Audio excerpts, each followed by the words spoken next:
Hi friends, today we will discuss about the quantities under running condition in the induction motor. So in the last video we have derived the condition that the frequency of rotor currents at running condition is S into F1, where F1 is the supply frequency. Okay, so let us assume the induced EMF per phase. We always consider the phase values. The induced EMF per phase at standstill condition is equal to E2. Okay, so now the induced EMF per phase at running condition, so it will be, so let us assume this is ER.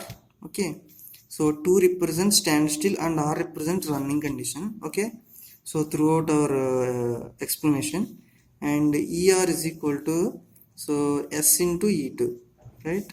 This is the condition because, so ER is the value of EMF induced according to the principle is mutual induction. As the EMF is induced in the transformer, here also the EMF is induced, so it has the term called frequency. So at the running condition the frequency becomes S into F, so the EMF is also becomes S into E2. Okay, now rotor resistance. Okay, rotor resistance per phase.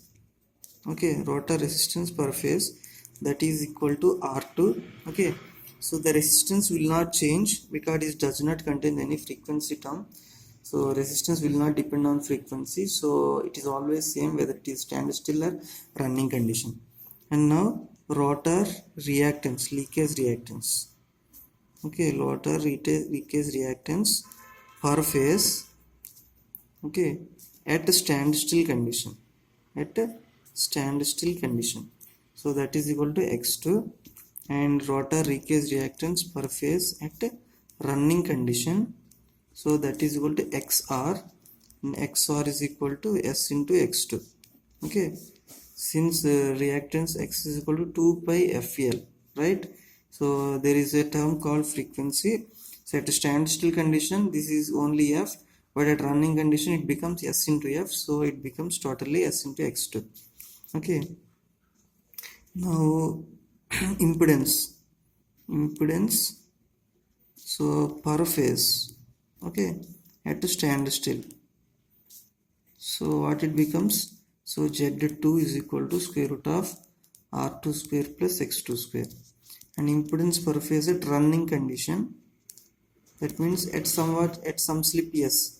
Okay, running condition means slip S. In starting there is no slip, the slip is 1. Okay, because at starting, okay, at starting n is equal to 0 at standstill condition. That means before the rotor is rotating, so the rotor speed is 0, so slip is equal to ns minus n by ns, so it becomes 0, so it will be 1. So the slip at standstill condition is 1. Okay, so if you replace here 1, then it will be equal, right? So if you replace here 1, it will be equal. That means, so the slip at standstill condition is equal to 1. And here it is ZR is equal to square root of R2 square plus XR square. Okay, so that is equal to square root of R2 square plus, you can write SX2 whole square. Okay, now current per phase. Okay, at standstill, so that is equal to, let it be I2, and that is equal to E2 by Z2. Z2 is nothing but square root of R2 square plus X2 square. And similarly current per phase at running condition, so let it be IR, so that is ER divided by square root of R2 square plus XR square, that is equal to S into E2 divided by square root of R2 square plus SX2 whole square. Understand? So these are the quantities under standstill and running conditions, they will differ like this. Okay, so if you consider this IR, okay, so IR is equal to S into E2 by square root of R2 square plus Sx2 whole square, right? So I want to take this S into this root, okay, so it will become, so IR is equal to, so in the numerator it will be only E2, so in the denominator it becomes R2 by S whole square plus x2 square, so it will become like this. So if you draw the equivalent circuit for this, so this is the resistance and this is the reactance. So the reactance I am drawing first, and this is the slip S is there, so it is a variable. So if the speed varies, so slip varies. If the slip varies, then R2 by S will vary.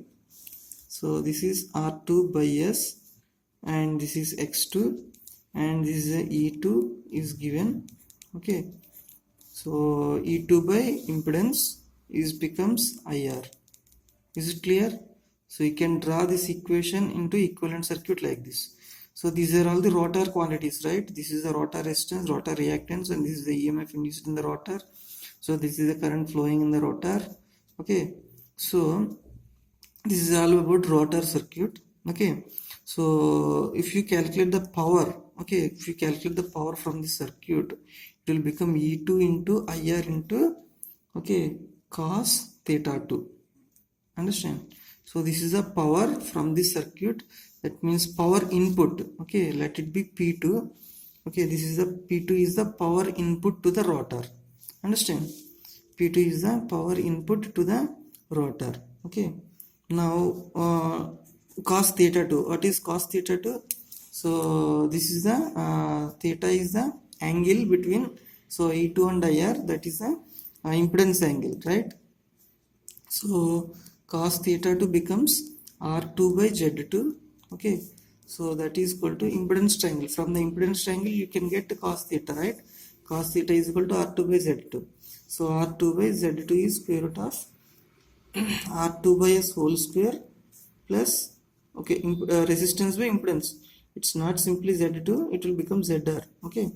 So R2 by S whole square plus X2 square from this equation.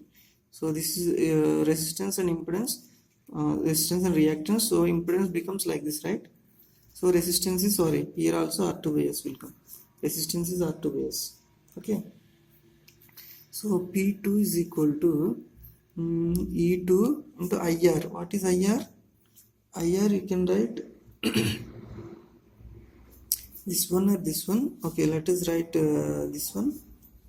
E2 divided by, okay, let it be IR. Okay, I have to change E2 into IR, and cos theta 2 you replace this R2 by S divided by square root of R2 by S whole square plus X2 square.